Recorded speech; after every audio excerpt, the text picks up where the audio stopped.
Good evening, শুভ সন্ধ্যা। আজ সোমবার, ঘড়ির কাঁটা 6:30 ঘরে। একটু আগে মিস্ত্রি দাদারা চলে গেল, তারপরে অনেকটা সময় নিয়ে নিচের ঘর মুছলাম, কারণ যতবার মুছছি ততবারই কাদা জল বেরোচ্ছে। সে যাই হোক, ঘর দোর মোছামুছি করে নেওয়ার পরে এখন ধুনো কর্পূর জ্বালাবো। আমি সপ্তাহের 3টে বিশেষ দিন, সপ্তাহের সবকটা দিনই বিশেষ, কারণ কোনো না কোনো দিন কারোর না কারোর জন্মদিন থাকে। আমি আমার হিসাব মতো যে 3টে দিন বিশেষ সেগুলোর কথা বলছি। সোমবার, বৃহস্পতিবার আর শনিবার একটুখানি ওই নারকোল ছোবড়ার মধ্যে ধুনো কর্পূর গুগুল দিয়ে একটুখানি ধুঁয়ো জ্বালিয়ে সারা বাড়িতে ঘুরিয়ে নিয়ে আসি। এই সন্ধ্যের সময় আমার মনে কিংবা শরীরে যতই ক্লান্তি থাকুক না কেন, ধুনোর গন্ধ আর প্রদীপের আলোটা দেখলেই যেন মনটা ভালো হয়ে যায়। আমার যে এই সময়টা কি প্রিয়। চলুন আমি ওপরের ঘরে ধুনোটা দেখিয়ে আসি, তারপরে ব্যায়ামে যাব আজকে। পুবু কলেজ থেকে ফিরে বলে এখন কিছু খাবে না, আর এসেই ওর রান্নার ঝোঁক লাগে গো।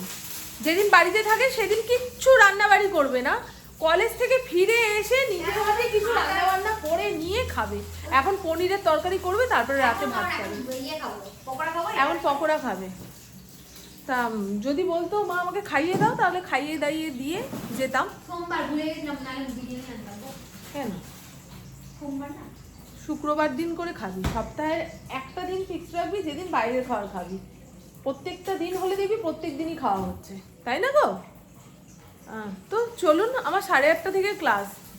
এখন ঘড়ির কাঁটা 8:20 ঘরে। কি মা? ও আমার মেয়ে খবর নিয়ে এসছে, শিগগিরই যাও, তোমাদের ব্যায়ামের সেন্টারের সামনে প্রসাদ দিচ্ছে। কত লাইন, গেলেই পাবে। তখনই পারলে বের করে দিচ্ছিল, যে ওখানে গিয়ে দাঁড়িয়ে থাকবে লাইনে তাও ভালো। শিগগিরই যাও। লাইন দিয়ে প্রসাদ নেওয়ার কি ইচ্ছা। তো চলুন বন্ধু। হ্যাঁ হ্যাঁ, ওই পাতায় করে একটুখানি দেবে, ওটাই ভালো লাগে। আর ওই কি একটা তরকারি দেয় না, ওই তরকারি আর খিচুড়ি। হ্যাঁ, আর অনেকটা পরিমাণে বাড়িতে রান্না করে ফেললে কিংবা কোনো মন্দির থেকে আসলে তখন আর ভাল লাগে না, অনেকটা হয়ে যায় তো। বাবারে, বাবাই নিচের ঘরেই থাকিস, আমি আর চাবি নিলাম না। এখান থেকে ডাকবো, দরজাটা খুলে দিবি। এই মানি প্ল্যান্টের গাছটা দেখেছেন?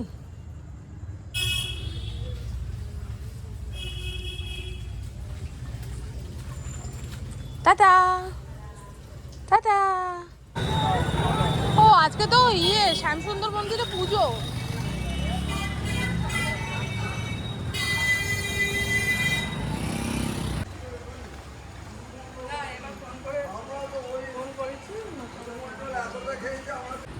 এসে গেছে নাকি নাকি? আমার বাড়ি আসতে আসতে 10টা বেজে গেছে। এসেই আমি ভাতটা খেলাম, মারাত্মক খিদা পেয়েছিল। বিকেলে চাটাও তো খাইনি সেই কারণে। আর পুপু রান্না করেছে পনির আলুর, এটা কি কি নাম, কি পনির আলুর তরকারি?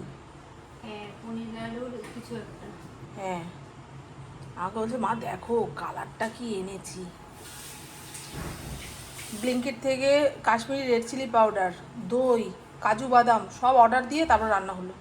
ভাবতে পারছেন শরীরে কত তেল, সারাদিন পেটে ভারী কিছু পড়েনি।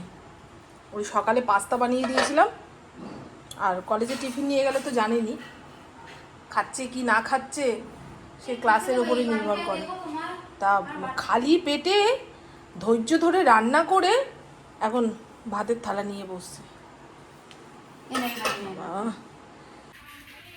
আজকে বাড়ির বাইরে আউটসাইড প্লাস্টার হচ্ছে, দেখো। পুপু যখন ঘরে যেতে বলে যায় না, দরজা দিয়ে দিলে ওভাবে ঘরের মধ্যে কি যেন একটা হচ্ছে, ওকে বাদ দিয়ে, বুঝেছো, এরকম করে। গুড মর্নিং, শুভ সকাল। আজ মঙ্গলবার, ঘড়ির কাঁটা 11:30 ঘরে। সুজাতা সবে মাত্র বাসন কোসন মেজে দিয়ে গেল, আমাদেরও চা খাওয়া হয়ে গেছে। আর আজকে খুব ডাউন ফিল করছি, মনের দিক দিয়ে না, শরীরের দিক দিয়ে। মনে হয় ঘুমটা কমপ্লিট হয়নি। কালকে ব্যায়ামে গেছিলাম, অনেক দিন পর, 2 সপ্তাহ পরে ব্যায়ামে গিয়েছিলাম। আর রাতে ব্যায়াম ট্যাম করে আসার পরে শরীর এমন ছেড়ে দেয়, মনে হয় কতক্ষণে খেয়ে দিয়ে একটু শোবো, আর শুলেই ঘুম। ঘুমিয়েছি, আর একটুখানি ঘুম হলে ভালো হতো। সে যাই হোক, এখন রান্না বান্নায় মন দিতে হবে। পুপুকে জিজ্ঞাসা করলাম কি খাবি রে, বলে মাছ থাকলে ঝোল করো পাতলা করে। কি পাতলা করে ঝোল খায় কি জানি। পমফ্রেট মাছ আছে, একটু পেঁয়াজ রসুন দিয়ে মাখা মাখা করে রান্না করলে কি ভাল লাগে না, পমফ্রেট মাছের কালিয়া, কাটাপোনা মাছের কালিয়া। আমার একটু শুকনো শুকনো মাছের ইয়ে খেতে ইচ্ছা করে, কিন্তু এদের জন্য ঝোল বানাতেই হবে। তবে কালকে ডাল করেছিলাম, অনেকটা ডাল রয়েছে। এই তো কালকে রাশি বাসি আজকের একটু টাটকা দিয়ে দুপুরটা তো কেটে যাক। আজকেও ব্যায়ামে যাব। আমাদের ব্যায়ামের ম্যাডাম বলেছে আপনি 2 সপ্তাহ টানা আসেননি, এই সপ্তাহটা টানা এসে সেই কোটা কমপ্লিট করবেন। না ঠিক আছে, সবাইকে পুজোর আগে একটু ওজন কমিয়ে দেওয়ার চেষ্টায় রয়েছে ম্যাডাম, বুঝেছেন? সেই জন্যে আমাদেরই ভালো। কি রে, এর মধ্যে রয়েছে শঙ্কর মাছ। এখন বেশি মাছ আনে না, এই টুকটাক জিনিস দিয়ে ডিপ ফ্রিজটা ভর্তি, বুঝলেন? ওই শীতের মটরশুঁটি স্টোর করে রেখেছিলাম, খেতে খেতে অনেকটাই শেষ করেছি, আর একটুখানি রয়েছে। মাছ রয়েছে 2 পদে, আর চিংড়ি মাছ তো সবসময় ঘরে এনেই রাখা থাকে, যখন যেটার মধ্যে এক মুঠ দিতে ইচ্ছা হয় দিয়ে নিই। ওটাকে আর মাছ হিসেবে ধরি না। আমার কেন জানি চিংড়ি মাছকে মাছ বলে ধরতে ইচ্ছা করে না। চিংড়ি মাছের তরকারি করলে মনে হয় দূর, আজকে তো মাছ খেলামই না, বুঝেছো? এরকম। এর মধ্যে রয়েছে পমফ্রেট মাছ, পচা ভাদ্র বলে না, গরমে পচিয়ে দেবে।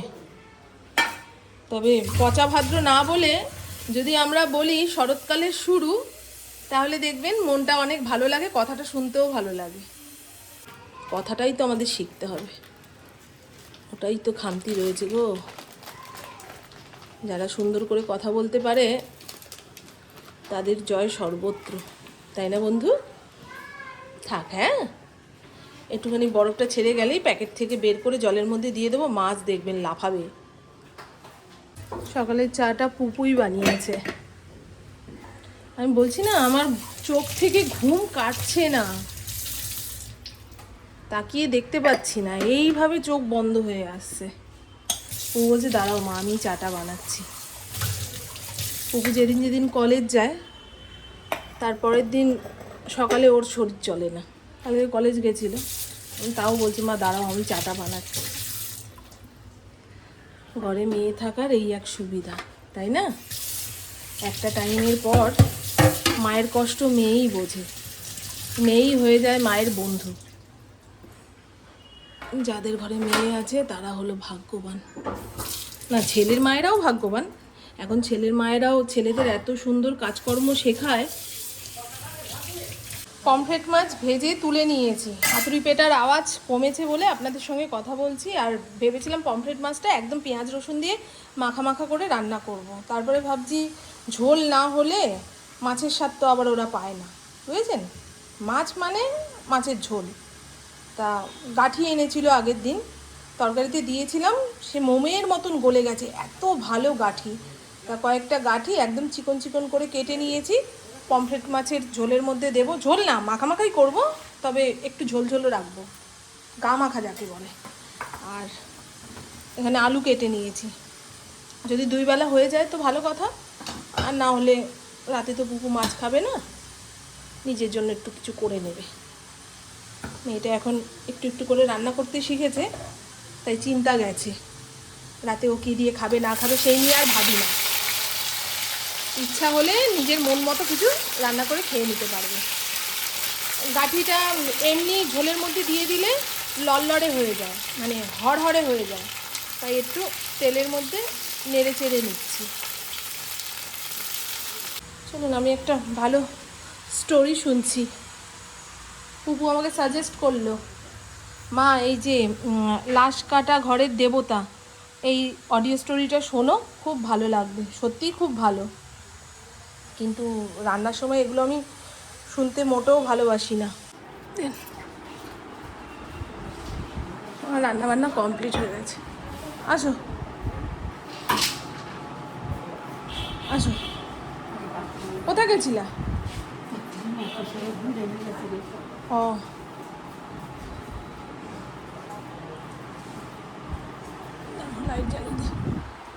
কে আগের মিস্ত্রি? এই যে এইটা যারা করে। ওই একই মিস্ত্রি কি বারবার বাড়িতে এসে কাজ করবে নাকি? ও আলাদা আলাদা মিস্ত্রি পরিবর্তন হয় না?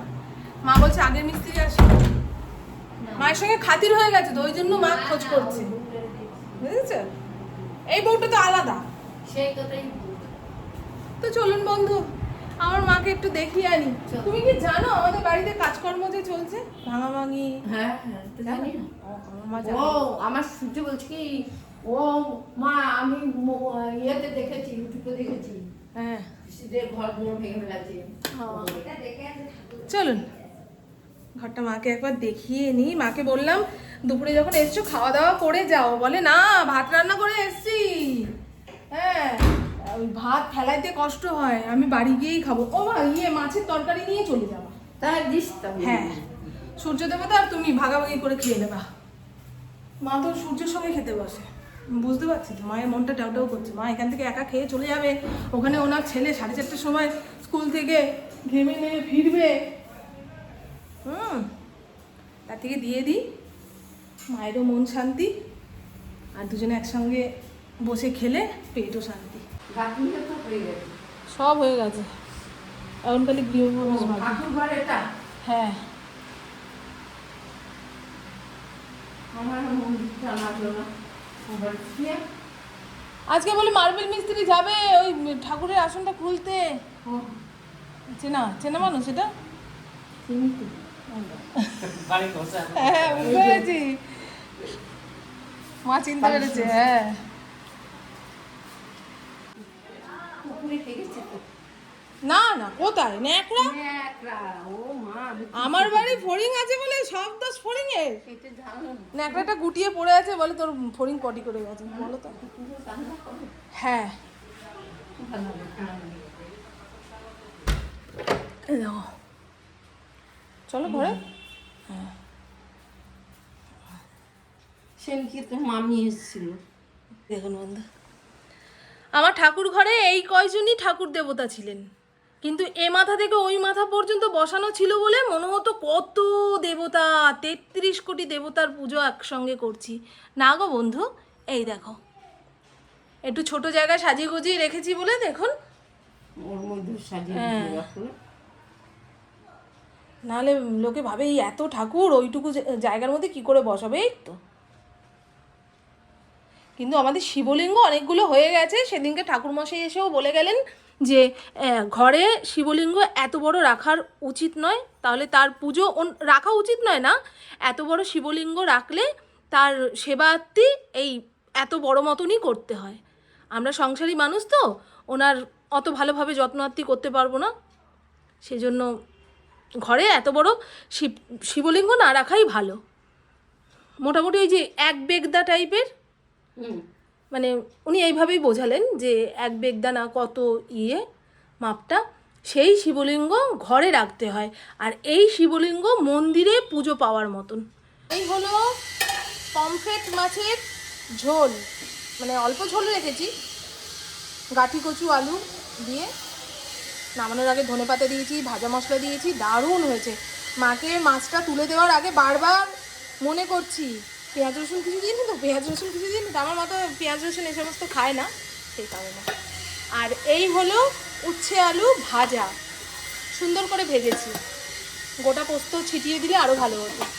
গতকালকে নিরামিষ তরকারি করেছিলাম, সেইটা কিছুটা রয়েছে। পুপু কালকে বলেই দিয়েছে আমার জন্য কিন্তু একটু তরকারি রাখবে। কালকে পনিরের তরকারি রান্না করেছিল, সেইটা দিয়ে ভাত খেতে গিয়ে এটা আর খেতে ইচ্ছা হয়নি, তবে কাল দুপুরে যেন আমি পাই, একটুখানি রেখেছি ওর জন্য। গরম করলে ইন্দ্রপুরু দুজনেই খেতে পারবে। আর এই হলো অল্প একটু ডাল গরম করে রেখেছি, সব সব নিরামিষ। আমার মা সকালে খেয়ে দিয়ে বেরিয়েছে, ওদের দুপুরের খাওয়া 3টে 3:30 নাগাদ হয়।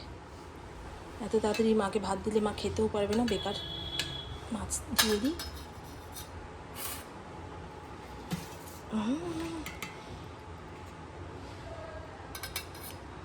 গাঠি আরে প্রথমে যে কখন দেখা করবো বেশি কথা না, খালি বলবে যে আমি বাড়িতে রেস্ট করতে চাই, আপনার সাথে সরে কবে যাবো। দেখা করবো? বলবেন তুমি বলে হ্যাঁ দিন আসুন, এখানে আসুন, তখন যাওয়ার সময় বাড়ি খাইতে নিয়ে যাবেন, বলবেন যে এই আছে। ও আমার মা গো, বাড়ির কোনো জায়গায় গিয়ে শান্তি পাচ্ছে না গো। হ্যাঁ হ্যাঁ গেছে। এখনো পর্যন্ত মিস্ত্রি দাদারা যায়নি, ইন্দ্রর কাজের জন্য অফিসে গেছে। এখন ঘর বাড়ি এরকম খোলা ফেলে পুপুকে একা রেখে কি করে যায় বলুন তো ব্যামে। মিস্ত্রি দাদারা যতক্ষণ না বেরিয়ে যাচ্ছে ততক্ষণ আমি বাইরে বেরোতে পারবো না। জন্মাষ্টমীর আগে ঠাকুরঘরটা পরিষ্কার করে বেরিয়ে যেতে পারলে আমি ওপরে ঠাকুর বসিয়ে একটু তালের বড়া মালপোও দিতে পারবো। প্রত্যেক বছর এত সুন্দর করে পুজো করি, এবছরে এই ধুলো বালি কাদার মধ্যে কি করে ঠাকুরকে কোথায় বসাবো বলুন তো। হয়ে যাবে মনে হয়, যে পরিমাণে কাজকর্মগুলো করছে। আর ঠাকুরঘর হয়ে যাওয়ার পরে রান্নাঘর কবে হাত দেবে না দেবে সে এখন ভবিষ্যতের উপরে নির্ভর করছে, বুঝেছেন? চলুন বন্ধু, টাটা, খুব ভালো থাকবেন। এখন আমি বিরিয়ানি আনতে যাবো। কি ধুলো এই জায়গাটা।